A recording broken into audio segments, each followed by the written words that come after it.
केंद्रीय वित्त मंत्री निर्मला सीतारमण ने संसद में 9वां केंद्रीय बजट पेश करते हुए कई बड़े ऐलान किए हैं। बजट पेश करते हुए वित्त मंत्री ने किसानों का खास ध्यान रखा है।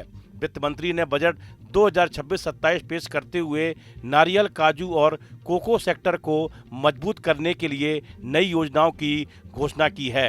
सीतारमण ने कोकोनट प्रमोशन स्कीम की घोषणा की है, जिसका उद्देश्य उत्पादन बढ़ाना और उत्पादकता सुधार कर भारत की नारियल खेती में प्रतिस्पर्धा बढ़ाना है। इस योजना के तहत प्रमुख नारियल उत्पादक राज्यों में कम उत्पादक पेड़ों को नए उच्च उपज देने वाले पौधों से बदलने वाले जैसे कदम उठाए जाएंगे। सीतारमण ने कहा, नारियल उत्पादन में प्रतिस्पर्धा बढ़ाने के लिए एक नारियल संवर्धन योजना प्रस्तावित तैयार की गई है, ताकि उत्पादन बढ़ाया जा सके। इसमें प्रमुख नारियल उत्पादक राज्यों में गैर उत्पादक पेड़ों को नई किस्मों के पौधों या पौधों से बदला जाना शामिल है।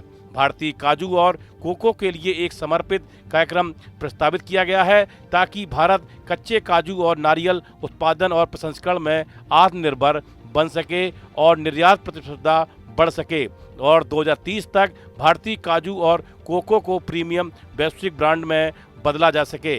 वित्त मंत्री ने कृषि बजट 2026 में किसानों की आमदनी बढ़ाने और खेती को मजबूत बनाने पर खास ध्यान दिया है।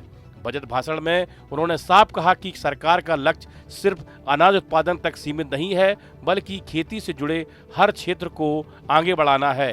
डेयरी, मुर्गी पालन, बागवानी और खास फसलों के जरिए किसानों को ज़्यादा कमाई के मौके दिए जाएंगे।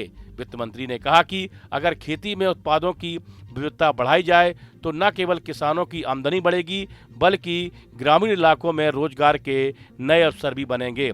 इसी सोच के तहत बजट 2026 में खेती के पारंपरिक तरीकों के साथ साथ नए क्षेत्रों पर भी जोर दिया गया है। कृषि बजट 2026 में काजू और कोको को भी खास जगह दी गई है। इसके साथ ही निर्यात को बढ़ाने पर जोर दिया गया है। काजू और कोको से जुड़े उत्पादों को अंतर्राष्ट्रीय बाजारों तक पहुंचाने के लिए किसानों और उद्यमियों को सहायता दी जाएगी। उन्होंने कहा कि चंदन की खेती को फिर से बढ़ावा दिया जाएगा। कृषि बजट 2026 में नॉर्थ ईस्ट राज्यों के लिए भी खास योजना रखी गई है। वित्त मंत्री ने कहा कि इस क्षेत्र में बादाम और मूंगफली जैसी फसलों को आगे बढ़ाया जाएगा।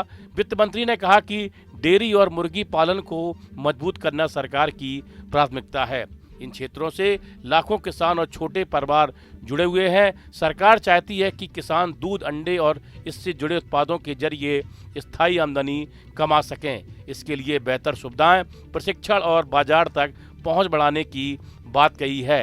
टैक्स में भी किसानों और सहकारी समितियों को राहत दी गई है। EEZ या हाई सीज में पकड़ी गई मछलियों को ड्यूटी फ्री किया जाएगा। सहकारी समितियों को टैक्स में छूट मिलेगी और नई टैक्स व्यवस्था में सहकारी लाभांश को कटौती के रूप में शामिल किया जाएगा।